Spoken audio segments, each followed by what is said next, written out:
What is going on, everyone? So we're getting ready to get into a bunch of music news because some really cool stuff happened at the end of last week, obviously with New Music Friday being a thing. So we'll discuss all that here in just a minute. But first of all, we are like 2 weeks away from our live on March 8th, where we will be chopping up, doing the live podcast format while watching the Mint 400. So the Mint 400 is streamed on YouTube. So the easiest way to go about this, if you're wishing to watch both the live and the Mint 400, would be to have the Mint 400 on your TV and then have us on a smaller device. The racing action is always super, super awesome from the Mint 400, and if you're listening to the audio version of this because you weren't able to catch the live on YouTube, we will be giving commentary about the race that whole time too. So we're going to go live 4 p.m. Central Time. I do believe so. Let me double check my calendar because basically the idea is we will be at the catching the end of the race, like the last couple of hours, like hour and a half, 2 hours, and we will stream till the finish, like when the first top 5 guys cross the finish line. So that being said, I need to open up my calendar, and it's gonna be a ton of fun. Yep. So we're 2 weeks away, and yeah, we will be going live at 4. So that's going to be super cool. Probably be doing some cooking while we're doing all that too, just because, that's the thing. And I started thinking about that. I was like, that cooking episode was a lot of fun to do, chopping it up while we cooked, and made another video, which I just posted, the jalapeno popper burger video yesterday. Friday, because it's Monday. I'm recording on Saturday. So we are truly 2 weeks away from the live as I'm saying this. So if you don't follow us on YouTube already, make sure that you do before then. I'm hoping for a really awesome turnout as we kind of do that. It'll be a lot of fun, I think. Last year's race was super, super good. Action-packed, drama-filled all the way to the end. And the Mint 400 usually is. I mean, off-road racing is crazy because the heat, even early on in the year like this, out in Vegas and stuff, is still kind of extreme, especially on the differences. So as it gets later in the evening, it cools off a lot, and then during the day it's blistering hot and stuff. And so you add that in, plus the different terrain and stuff, because some sections, for the motorcycle guys and stuff, is insanely rocky. And so I'm looking forward to that for Friday night. But whenever the big trucks get out there and they're flying across there's a lake bed, a dried lake bed that they fly across at one point, and the speeds get up to 150, 120 miles an hour or something crazy. And it's you're doing that in sand. And so that's really cool. But there's always cut tires, drive shafts, brakes, transmissions go out, motors blow, typical just awesome racing stuff that happens that is on a much more critical level because of it being off-road. Off-road provides the craziness that asphalt, I feel, doesn't, because no matter if it's dirt, no matter if it's sand, gravel, whatever, you are combating that racing surface just as much as you're combating everybody else on the track. And so it adds a whole lot of strategy and thought process, and it just looks cooler than going left a million times. Let's be honest. That being said, man, I'm so excited for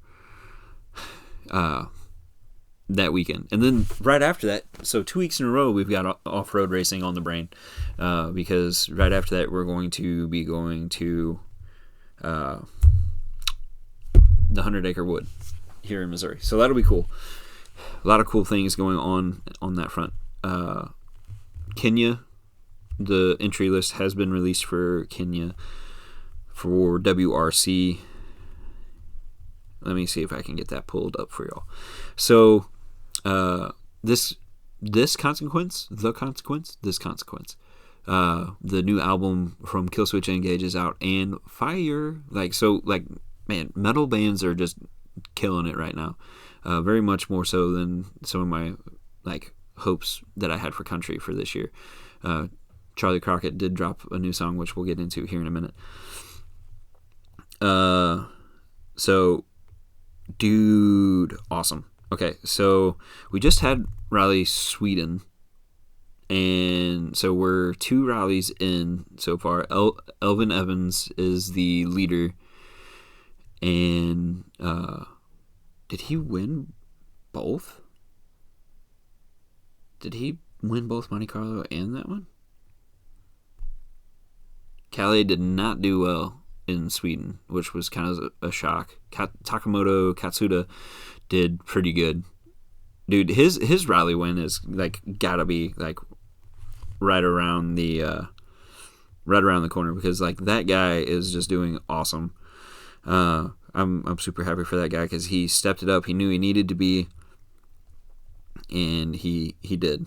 So we're going from snow to basically a lot of the same extremes that we just talked about, with WRC, that we just talked about with our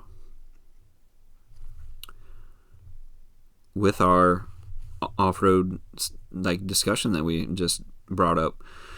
Let's see, supplementary regulations, latest insight and updates.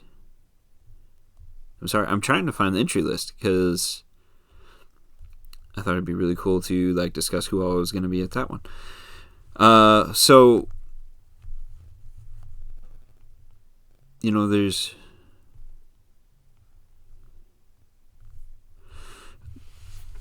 a lot that goes into even changing that, because you've got studs and stuff on your tires for Sweden. Now you're going to go to a more dirt off-road tire for Kenya. You got to add the snorkels to get up above the dust, because the dust is crazy.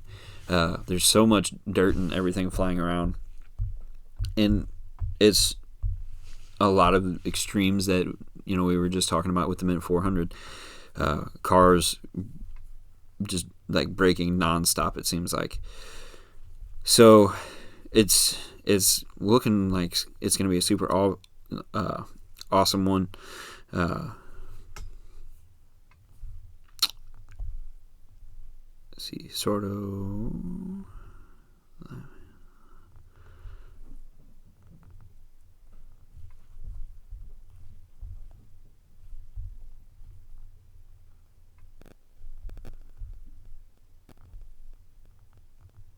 Ooh, okay, I forgot about this, so I'm glad that I saw this. Hyundai is reverting to old spec Rally 1 car for Kenya. So obviously, the new specs that they put on for this year aren't working right, or to their likings, which is apparent already, because Neuville was dominant last year, and now Elfin Evans, who was pretty good last year to begin with, is doing really, really well this year. TGR this year is killing it. Again, we'll get into music news here in a minute. I know I saw something about the entry list, but I cannot find it, and I'm deep into the Sweden stuff now.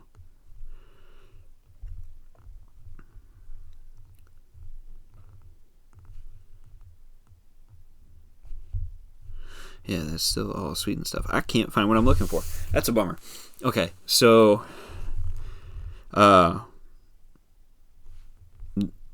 just I am not doing a good job at the moment. I apologize. So we're looking at a very awesome Rally Kenya. It's always awesome. Mint 400 is going to be super, super cool. It always is. I wanted to see some of our entry lists for that.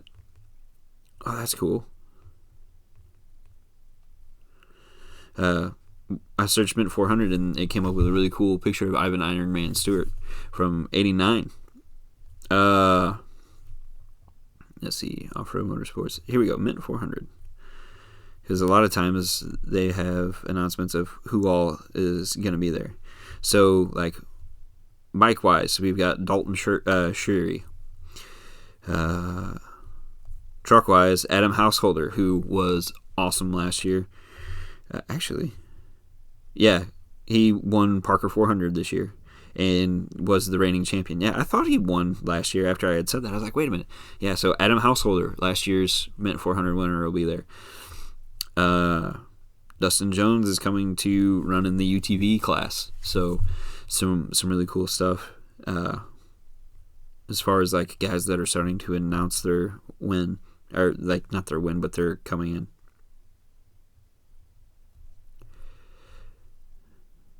In another UTV class, we have Ryder Barnaby, who's going to be there. The shirts for this year look super cool because if you follow me on Facebook, it's the one that I used for, like the picture that I used for announcing that we were going to be live during the Mint 400. Looking to see...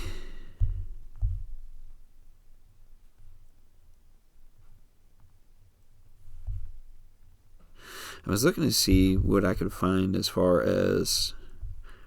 Oh, here's an exhibitors list. So you got sponsors: Battleborn Off-Road, Earth Roamer, 56 Engineering, Tire Right Solutions, Pirate Cove Resort, Off-Road Vixens, Fab School, PCI Radios, Havoc Racing, Mighty Horns, Seal Sabers, Threat Off-Road, Mojab Off-Road, Dirt Zombie. Just a ton of awesome sponsors that are going to be there. Maybe Tin Roof will be or not sponsor, but like a vendor type guy. Maybe we'll make the truck out there one year. I think that'd be really, really cool. Really, as far as announcements of who's going to be there, that's kind of it. It looks like, as far as like what they've posted on their page. So definitely looking forward to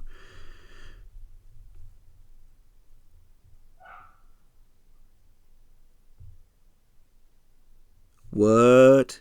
Okay, totally forgot this. This is going to be super cool. So Short Course is returning to the West. Unlimited Off-Road Racing has announced that that Short Course Off-Road Racing has been added to the 2025 Mint 400 March 5th through the 9th, uniting Short Course and Desert Racing into a single event. Pro 4, Pro 2, Pro Light, Pro UTV, and more classes will be fully integrated into the marquee Mint 400 event, like the vehicle parade down the Las Vegas Strip and the Off-Road Festival on world-famous Fremont Street. The short course races will take place over 2 days, racing on Friday, racing on Saturday on a newly freshened Primm Valley short course track at the official start-finish line of Primm, Nevada. Dude.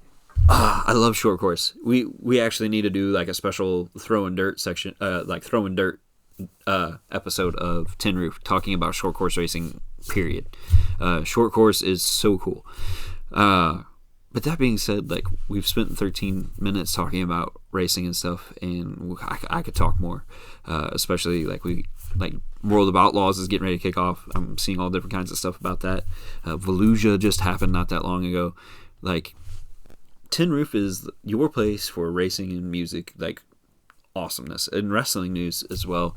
It is WrestleMania season, and I'm super pumped on it, although like I don't really think I have anything like super cool as far as that goes at the moment. Just gushing over the fact that like Penta's there, Jay, like I know people were super upset about like Jay winning the Royal Rumble, but like we didn't see it coming, because like everybody looked at that final two and was like, oh yeah, John Cena for sure. How could you not? And then, like, it to be taken away from him, which, think about it for a second.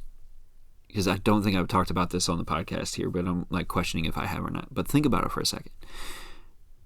If John Cena wins the Royal Rumble, John Cena has no point to be in the Elimination Chamber. Okay, if this is John Cena's last year as, like, a full-time guy, okay, you take him out of, like, automatically book his ticket for WrestleMania. He has no point to be there for Elimination Chamber. Okay. So, then what? Alright, so he goes from Royal Rumble straight to WrestleMania. Then you get he's just going to be at the Big Four, blah, blah, blah, blah, blah. Yeah, probably. Because it's his last year, and he's old, and which happens. No offense to John Cena. John Cena's still doing awesome. But then, like, there's no point for him to be at Elimination Chamber. This gave him a reason to be in Elimination Chamber and to be in the chamber. So, how cool. So, I think we see him win and see him go to WrestleMania. However, if this is his last year and he's wanting to play all the hits, why not have him lose a lot this year? Think about it. A retiring year. A retirement match in general. What usually happens? The winner loses and leaves his boots in the ring. That was the traditional way for a wrestler to retire. Okay? Why not have John Cena lose a ton of marquee matches? There's still going to be marquee matches. They're still going to be huge. So, why not? And then on top of that, he's making other guys look good. He's creating huge moments and still being there. He's still being that guy. I still think we see the championship number 17. I think we see it. Just because of things that have been said, like he looks forward to shaking the hand of the man that wins the 18-time championship. Okay, cool. I think we see it. Is the clock ticking? Absolutely. We're getting ready to be in the third month of the year. We only have 3 more quarters of John Cena. Like, oof. That's heavy. That sits in the gut. But I still think it's going to be good. So, wrapping up, we're going to talk some music news for the last handful of minutes because, that's what we're here for, right? Well, I think we're here for everything. We definitely need to do another cooking episode, I think. I think another cooking episode would be fun. But Disturbed, they have announced their own record label, Mother Culture Records. They did so by debuting a new song called I Will Not Break. The lyrics are very much like Disturbed lyrics. It's very much a Disturbed sounding song. But here's the thing. If you like Disturbed, this is another awesome song by Disturbed. Even if you're not like a huge fan of Disturbed, this is another song that is just one you should listen to, period. If you're like having like struggles and stuff like that, it's one of those songs that like would be there for you. Like kind of like comforting feeling that like, hey, I felt this before. And like the motivation of like, I will not break. That's something big that people need.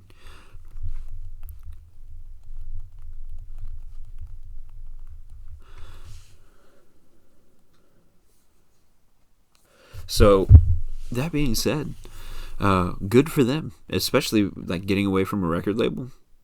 It again, kind of goes on with like what we were talking about. Like, it's a big deal.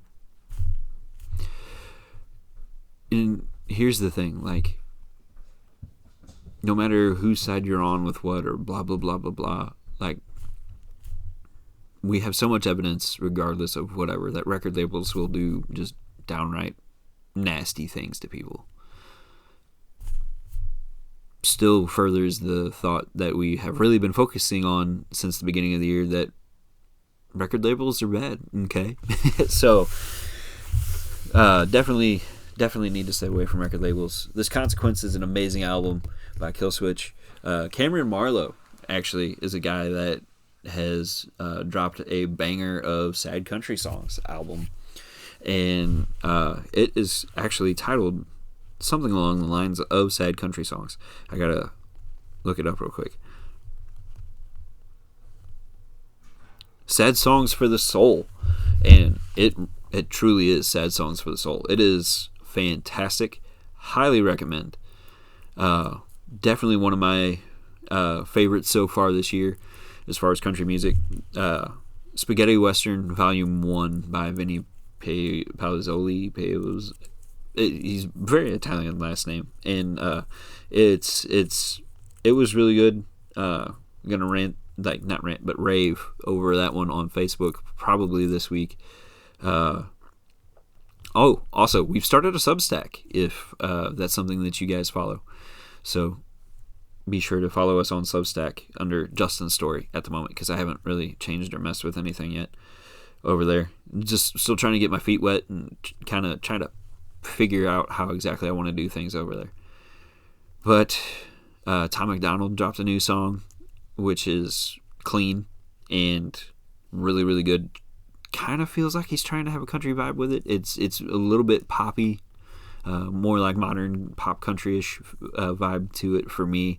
So like that doesn't hit the spot, so to speak, but the lyrics are really, really good. The message behind it is really, really good. Very much on like his political vein that he normally does, but it's not politically charged. It would be more like faith charged, but it's not like a song that is trying to be a worship tune. It's more of like a tune that is like a good tune that involves talking about God. And so it's really, really good. I'm surprised at how much I liked it. Because like I saw the title, knowing what he's all about and everything else, I went into it very leery, but I got it on a recommendation from a friend, and I was like, ooh, if he's recommending it, I need to like go check this out. So shout out to my homie Thomas for letting me know that I should listen to that song. But new music wise, we got some cool stuff coming up. Oh, also while we're on the subject of music, our guy that we're a big fan of, I was going to say good friend, but we're not friends with him, but we're fans of him, so that makes more sense. Our, like, everybody's favorite guy, D. Randall Bly. Wow, butchered every bit of that. D. Randall Bly, his new book, Just Beyond the Light, is available now. Yes. He's starting his book tour. I know Chicago's coming up next week. Or, well, the end of this week, actually. So, like, good for him. He celebrated a birthday on Friday. So, super awesome. Dude's 54 years old and still just killing it, which is awesome. Super stoked to hear Mark Morton's album, by the way. Like, since we're talking about that, like his country album that he's got going on with different country artists. A Mark Morton Billy String. Hear me out. Listen. If we could get a Mark Morton Billy Strings collab, like, could we do that between 2025 and 2026, please? Like, asking for a friend. That would just be awesome. But, yeah, so music is getting ready to get awesome. I know there's a bunch of things that we're looking forward to. Sleep Token has done their cryptic junk that they like to do, and I'm kind of excited to see where it goes from here. Seems like they're announcing a new album just by the way that they did it. So some really, really cool stuff music-wise coming down the pike, and I cannot wait. Because, you know, New Whitechapel, rumors of Trivium is going to go record in 2026. Seven Dust is recording. Charlie Crockett's going to be releasing a new album this year for country. I'm sure we'll hear lots of other like really awesome country stuff coming out this year that just isn't quite on my radar yet. But guys, thank you so much for listening to me ramble on about racing, country music, metal music, whatever. I'm so glad you guys were here. I gotta go film two cooks, a pork belly burn-in one and a super sweet cheesecake one. So stay tuned for those as well. Thank you guys so much for being here and listening to this. We will see you once again right here under this tin roof.